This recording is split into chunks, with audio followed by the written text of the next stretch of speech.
Bajaj company की Pulsar 125 CC की bike खरीदने वाले ज़रा इस वीडियो को ज़रा ध्यान से देख लीजिएगा, क्योंकि मैं आज बजाज पल्सर 125 और 150 सीसी बाइक के बारे में कुछ कंपेयर करने वाला हूं और कुछ बताने वाला हूं इन दोनों बाइक के बारे में। क्योंकि जितने तेज़ी से लोग बजाज की पल्सर 125 सीसी को ख़रीद रहे हैं, पता नहीं उसे बाद में दिक्कत होगा क्या होगा।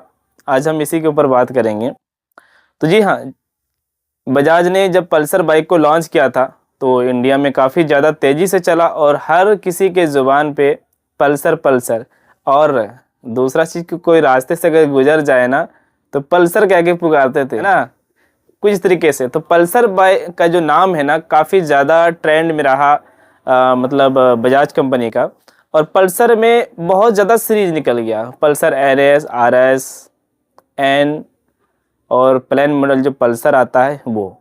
तो पल्सर 150 काफ़ी ज़्यादा बिक्री रहा, लेकिन जब से बजाज कंपनी ने पल्सर 125 सीसी में लॉन्च किया ना तो ये तो और भी तहलका मचा दिया मार्केट में। हकीकत में 125 सीसी में इतना ज़्यादा बाइक बिक रही है, तो जब भी हम अगर अपना वर्कशॉप खोलते हैं ना तो डेली 2-4 बाइक तो बजाज की आ ही जाती है। एक समय ऐसा था जब हमने नया वर्कशॉप डाला था तो पल्सर का कोई नाम ही निशान ही नहीं था।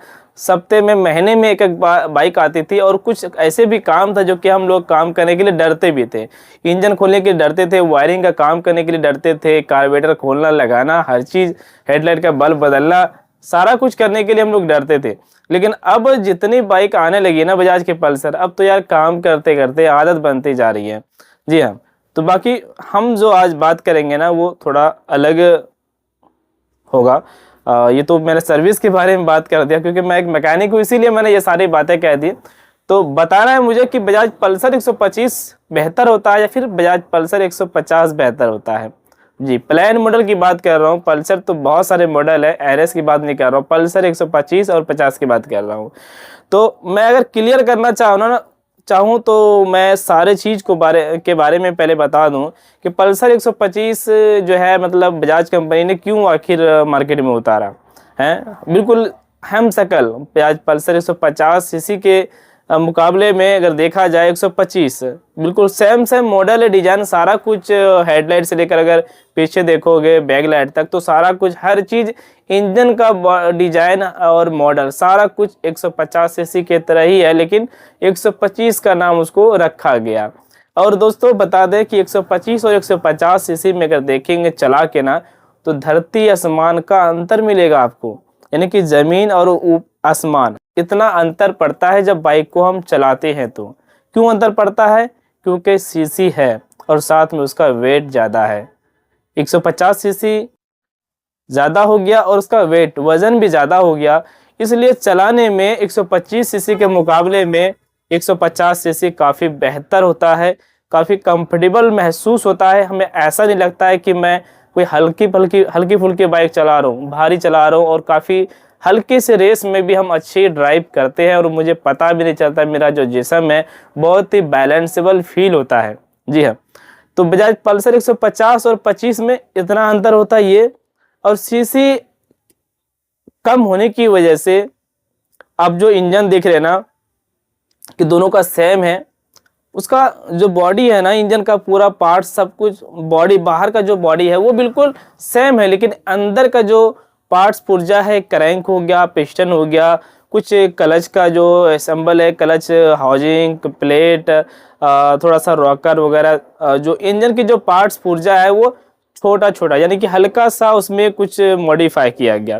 ठीक है, तो सीसी जब चेंज होता है तो ये तो आप खुद समझ सकते हैं कि भाई उसमें कुछ ना कुछ तो कमी होगा ही। तो इंजन का जो पार्ट्स है ना वो थोड़ा सा उससे कम है, इंजन का जो वजन है वो थोड़ा 50 से लेकर 25 के मुकाबले में बहुत कम है। क्योंकि अगर इसके रेट का अगर देखोगे ना तो यार रेट 25-30 हज़ार का अंतर पड़ जाता है। सोचिए कि 25-30 हज़ार में आखिर कहाँ पे कंपनी ने इसको मतलब कम ज़्यादा किया जो कि इतना ज़्यादा प्राइस में अंतर पड़ रहा है। 125 सीसी अगर बाइक लेना चाहते हैं तो 110 यानी 1,10,000 12,000 के करीब में आ जाता है। और वही 150 सीसी की बाइक लेंगे ना तो 1,40,45,000 के करीब में आता है। तो इतना ज़्यादा अंतर है। तो बता दें आखिर मार्केट में इतना ज़्यादा 125 सीसी आखिर क्यों बिक रही है? तो बिकने का कारण बता दे भाई, क्या है पता है? जी पता है आपको, जो पता आपको वही पता मुझे भी है, वही मुझे भी मालूम है। बिकने के कारण यही है कि हम जो 125 सीसी को लेते हैं इसका रेट हमें कम पड़ता है 150 सीसी के मुकाबले में, और इसका माइलेज भी हमें ज़्यादा मिलता है उसके मुकाबले में। लेकिन ज़्यादा उतना नहीं कि होंडा की 100 सीसी लो और 125 सीसी लो, इतना अंतर हो जाएगा, नहीं, बहुत ही कम अंतर पड़ता है। अगर 150 सीसी 45-47 का माइलेज दे रहा है तो 125 सीसी 50 का माइलेज देगा, 3-4-5 किलोमीटर का आपको अंतर मिलेगा, है ना। अब बाकी दूसरा चीज़ दोस्तों ये है कि आपको जो पल्सर 125 मिल रहा है ना, वो बिल्कुल 150 सीसी की तरह मिल रहा है ना। हम जो अपनी बाइक को चलाते हैं लोग ये नहीं देखते क्या 125 है, बस ये समझते कि पल्सर बाइक है, इतना ध्यान देखते हैं। बहुत भाई तो कोई ऐसा करता है कि पीछे का जो स्टिकर है ना बैकटेल पैनल का, वो स्टिकर हटा के 125 को 50 कर देते हैं, है ना, छुपाने के लिए। तो भाई बता दें कि 125 और 150 सीसी में जो अंतर है ना, एक तो इंजन की सीसी का अंतर हो गया, इंजन का वेट कम है, पूरे बॉडी पार्ट्स को हर चीज़ धीरे वो थोड़ा सा इसमें कमी किया गया है, इसलिए कंपनी 25,000 या 20,000 के अंतर में इस दोनों का प्राइस रखते हैं।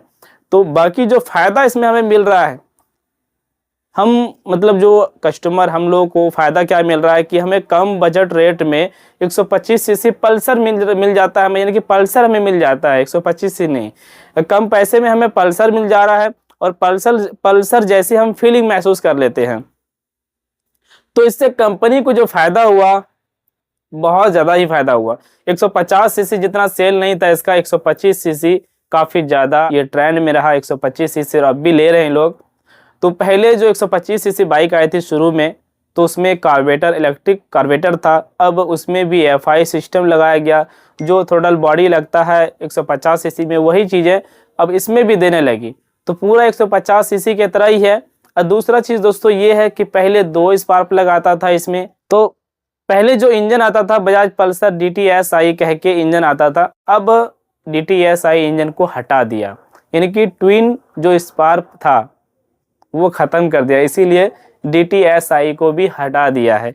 अब सिंगल स्पार्क प्लग आता है 125 सीसी में, और थ्रोटल बॉडी मिलता है इसमें, और 150 के मुकाबले में ये सीसी कम होने की वजह से इसका रेट में अंतर पड़ता है, थोड़ा माइलेज हमें अच्छा मिलता है। कम रेट होने की वजह से सभी लोग बजाज के पल्सर 125 को ख़रीदने लगे, और इसमें भी डिज़ाइन बिल्कुल 50 के तरह ही है। हर मॉडल जो है 125 सीसी में मिल जाएगा आपको 150 सीसी के मुकाबले में।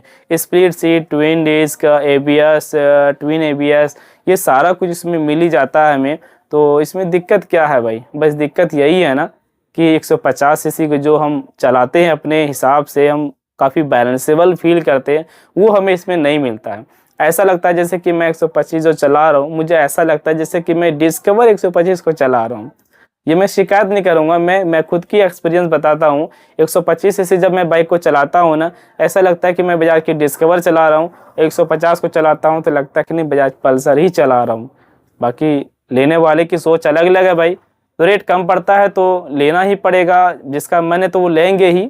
तो सबका सोच अलग अलग है। मेरा ये वीडियो बनाने का खास मकसद ये नहीं था कि आपको बहकाना, मुझे बताना कि 125 सीसी और 150 सीसी में क्या अंतर है और आखिर लोग ले क्यों रहे हैं, मुझे ये चीज़ बताना था। आई होप ये वीडियो काफ़ी हेल्पफुल रही होगी। वीडियो को ज़रूर लाइक कीजिएगा, शेयर कीजिएगा, फॉलो कीजिएगा, और चैनल को सब्सक्राइब कर लेना भाई, ऐसे ही वीडियो देखने के लिए। Thank you so much, good night. तो क्या भाई आपने लास्ट तक वीडियो देखा, और पूरे वीडियो में आपने ये नहीं समझ पाया कि मुझे आखिर बाइक लेना है तो कौन सा लेना है, 125 सीसी लेना है कि 150 लेना है। तो भाई ये तो फैसला आप ही कर सकते हैं ना कि पॉकेट मनी जो है वो कितना है, 125 के बराबर है या फिर 150 के बराबर है। तो वैसे बता दें कि छोटे फैमिली के लिए 125 ही बेहतर है, बड़े फैमिली के लिए 150 बेहतर है। ठीक है, अपना सोच समझ के काम कीजिए।